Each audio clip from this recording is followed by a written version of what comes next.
Swastiastu.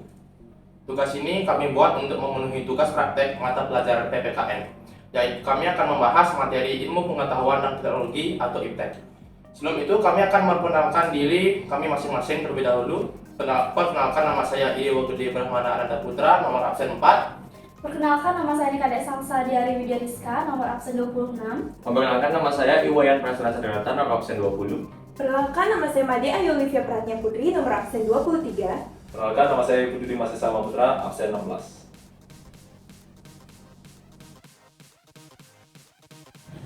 Berikut adalah materi yang akan kita bahas dalam video ini.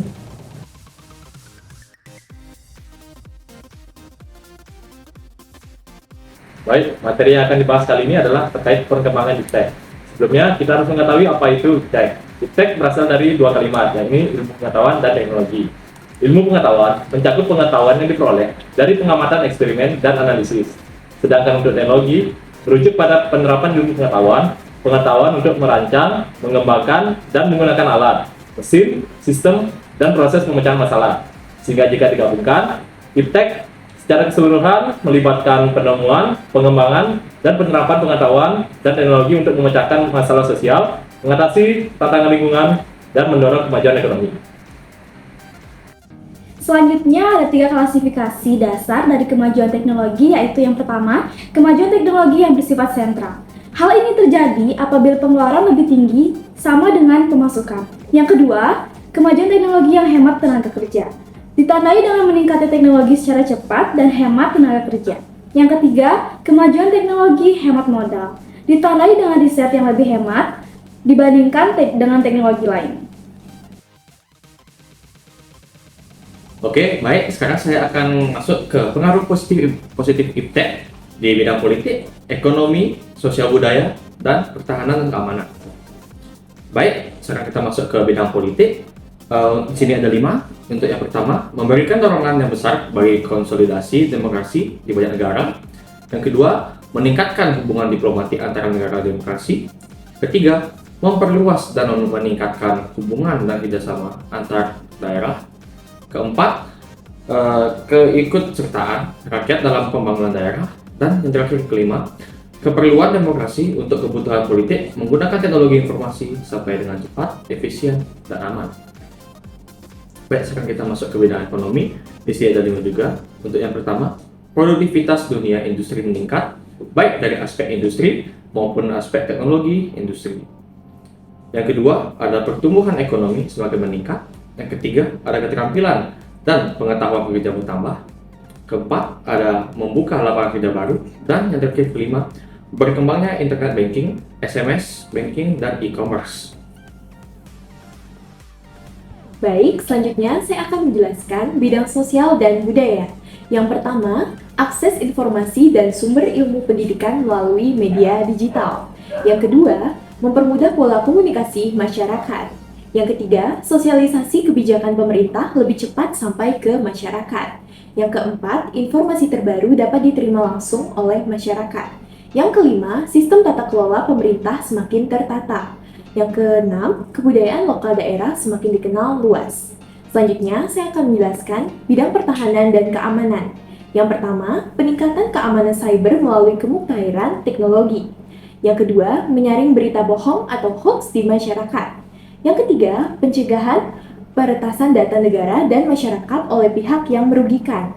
Yang keempat, menjadi basis informasi militer Indonesia pada masyarakat.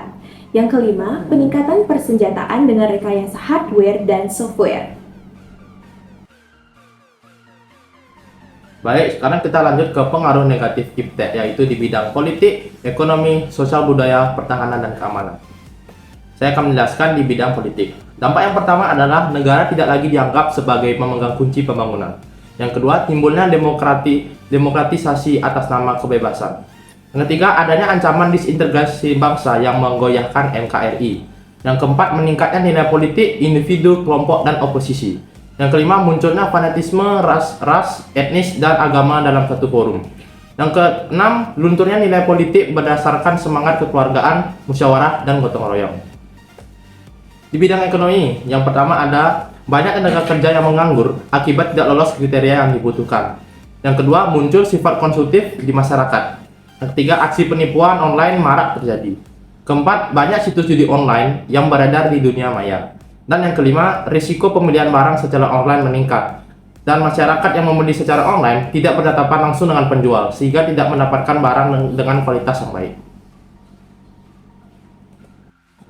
Selanjutnya, bidang sosial dan budaya. Yang pertama, akses informasi dan sumber pendidikan melalui media digital. Yang kedua, mempermudah pola komunikasi masyarakat. Yang ketiga, sosialisasi kebijakan pemerintah lebih cepat sampai ke masyarakat. Yang keempat, informasi terbaru dapat diterima langsung oleh masyarakat.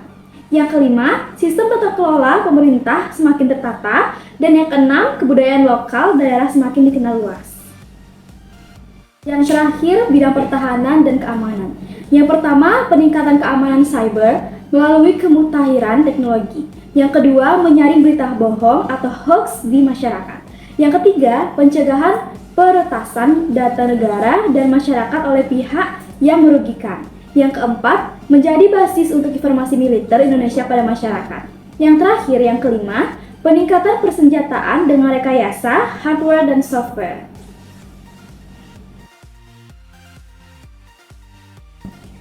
Baik, dari semua materi yang sudah dipaparkan, saya akan menjelaskan kesimpulannya. Pada bidang politik, IPTEK memfasilitasi akses informasi yang cepat dan luas, memungkinkan transparansi dalam proses politik, dan mendukung gerakan politik serta aktivisme melalui media sosial dan teknologi digital.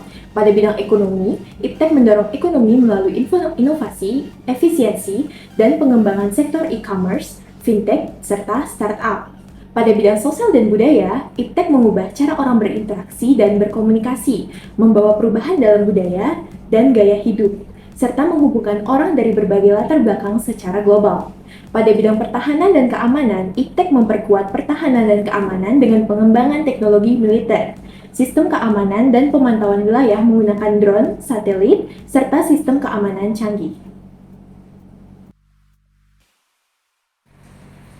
Baik, sekian video pembelajaran yang kami paparkan. Semoga apa yang kami sampaikan bisa dimengerti dan menambah wawasan teman-teman sekalian. Baik, kami tutup dengan para peserta. Om Santi Santi Santi Om. Terima kasih.